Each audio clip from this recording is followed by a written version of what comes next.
Hi guys, this video has a bit of an age, most likely due to my disappointment, but not with the game itself, instead it's with the wasted potential this game possesses. For me, Hexarchy is 4x strategy where you can play a full multiplayer game in less than an hour. I don't even know what events the game offers for a single player, and I never care about single player. I just can't understand the idea of a 30-minute game that has to be played against AI. Even more, that 30 minutes game requires a save? Why would you need to pause a 30-minute game? What progress is there to lose? A 5-turn progress? Or a 10-turn progress? Why spend resources on that needless tool? So, big news. As far as I know, we will not see any ranking system or ladder system anytime soon. Why? Well, the majority of players prefer single player. Wow! And why? Well, because we have a daily event, a weekly event, and hold my beer, a ranking system for a single player. And I wonder why no one is playing multiplayer.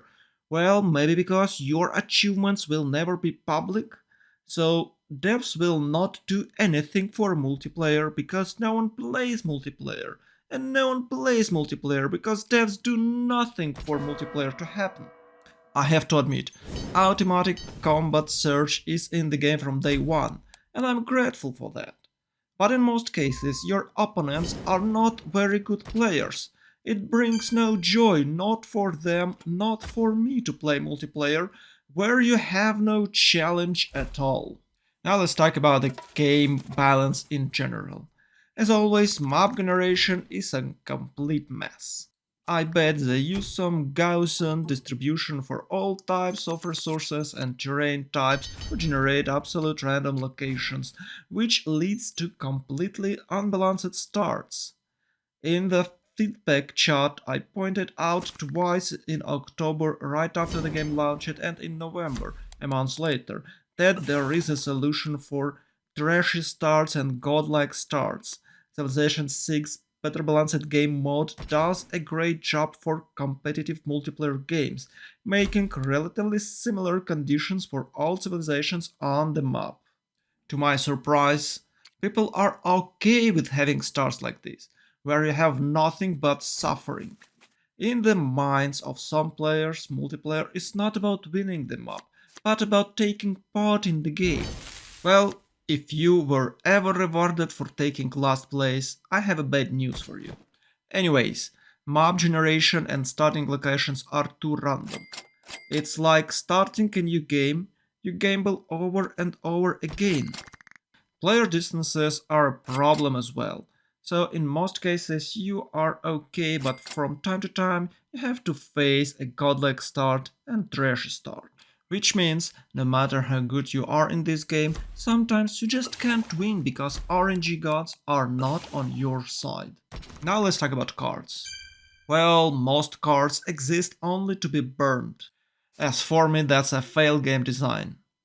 Some cards are just too weak compared to others. Mine should be a good card, but it must be played only to get a resource. If you can accumulate some iron with pyramids, just burn the mine card immediately. Development meta outside of some cities like China looks quite boring. At first I thought only 3 cards were worth playing. Lumber Mills, which gives you plus 2 hammers and costs only 1 hammer to build because you'll get at least 1 hammer back as wood. Farms, which gives you food and wheat, and city infrastructure, Forge first of all.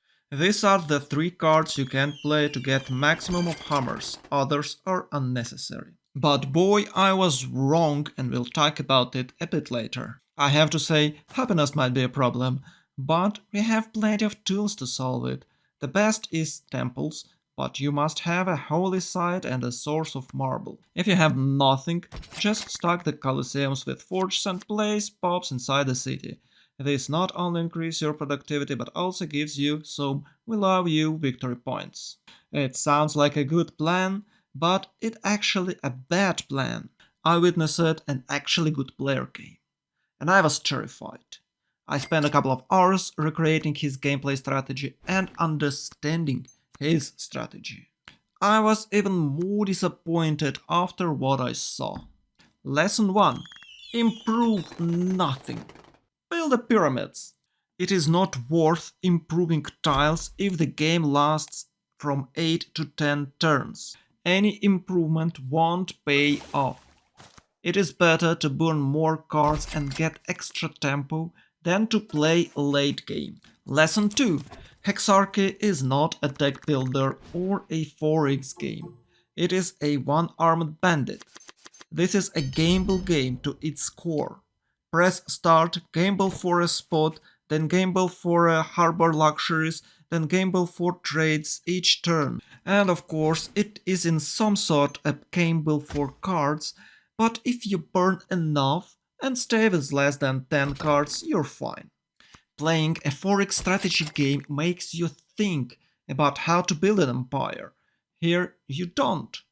Build nothing, improve nothing, just spam one pop villages. Lesson 3. Amenity mechanics. As I was saying, at first I thought you need Colosseum or Temple. No, just spam monoliths. They stack up. That is insane. Spam one pop cities to farm victory points. That is not 4x I'd like to play for sure. And the funniest part is it seems like an unpunishable strategy.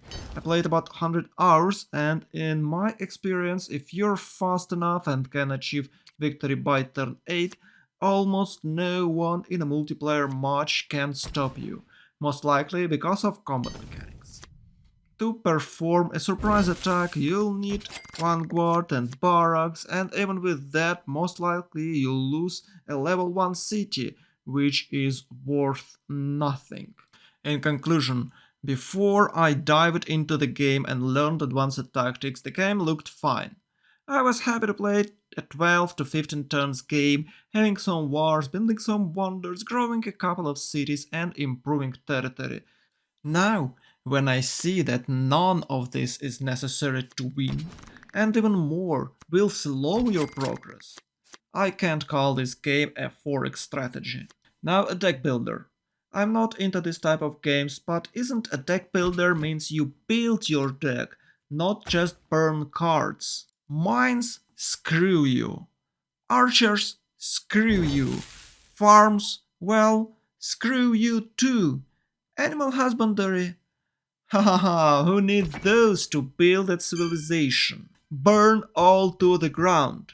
So yes, the game is not a deck builder as well.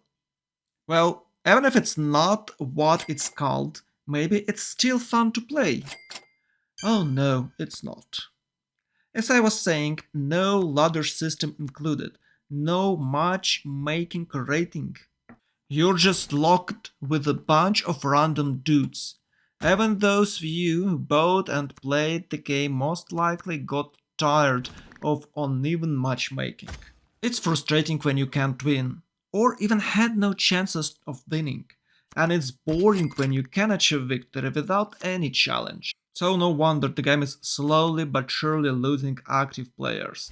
It is normal when you lose some players in a while, but when the game has less than 200 and it is single player oriented, you won't get good quality multiplayer. I hope in time I can enjoy ranked multiplayer games here, but for now I don't want to play a boring card burning gamble game with no recognition of potential achievements. The game you're watching now is played against an AI, while I was practicing. As you can see, I have quite a good tempo thanks to a godlike start. Pyramids do quite a good job providing me with an early gold flow. I'm trying to burn as many cards as possible, rushing university by turn 4. Needless to say, I will achieve victory quite fast. And even if something goes wrong, I will still be fine thanks to city spam. With good science income, I can rush any tech any turn if necessary. Most multiplayer games I played before using this strategy lasted about 12 turns. As you might guess, this one will be finished way faster. So enjoy the game, note some moves, and good luck in Hexarchy multiplayer game.